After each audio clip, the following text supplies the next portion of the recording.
Hey, good morning, guys. It is October 5th, and Chambers is has taken kind of a turn here. This is a very different kind of focus than we've been dealing with for the last few days. He's in Romans 5, 12. Romans, obviously, a very doctrinal book on sin and the wrath of God and the role of grace and kind of the roadmap to salvation, but also just understanding the redemptive plan. It's all kind of laid out in detail in Romans.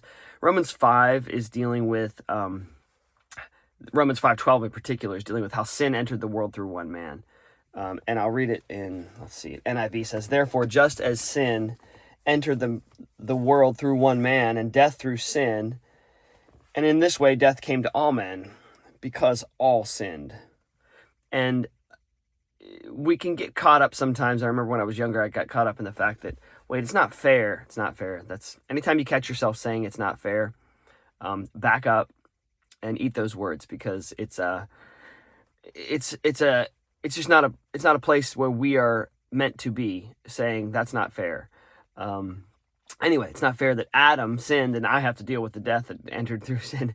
And I've heard it preached in many ways over the years about, what that we would have done the same thing. And the truth is, Adam was the gate. He was the gate for sin.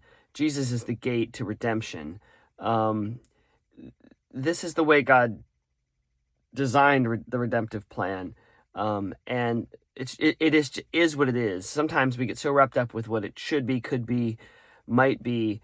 It is what it is. Sin entered the world, and we know it.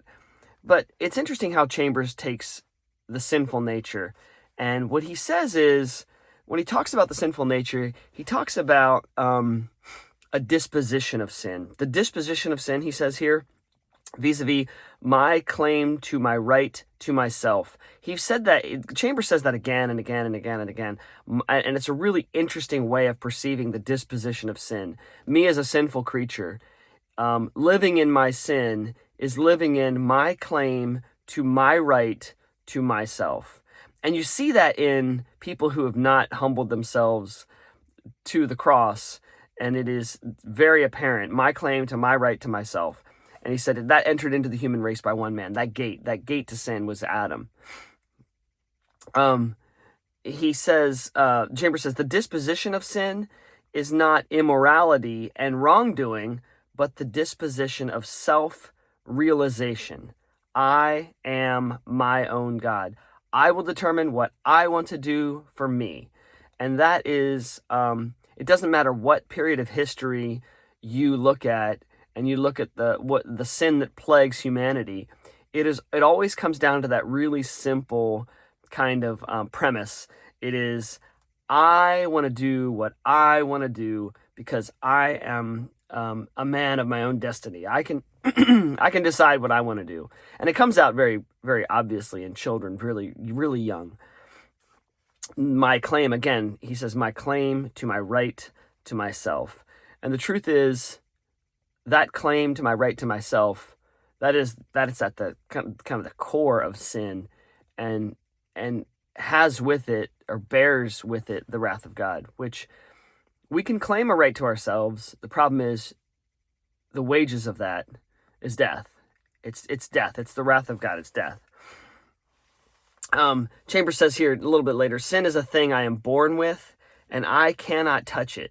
Like I can't get to it. I can't root out sin in my life. To think that I can reach down in the kernel of unrighteousness that is within me, that I can reach down and kind of deal with it myself, I cannot. God touches sin in redemption. The redemptive work on the cross, that's the only thing that can reach down and really get at the sinful disposition that I have, and obviously compel me to give up my claim to my right to myself.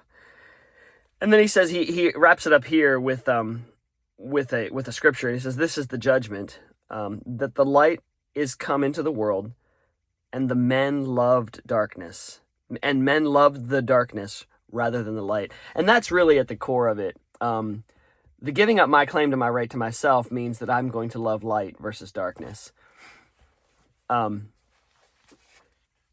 It's a really easy thing to think that people could slip into eternity and never have chosen whether or not to follow Jesus. And I think we need to divorce ourselves from that notion that that's even possible, because God is a just God. He's a righteous God. My claim to my right to myself being the sinful disposition that we must purge from ourselves means that every single person in history has had that ability to say, you know what, I'm going to give up my right to myself because I'm not God. I'm not God.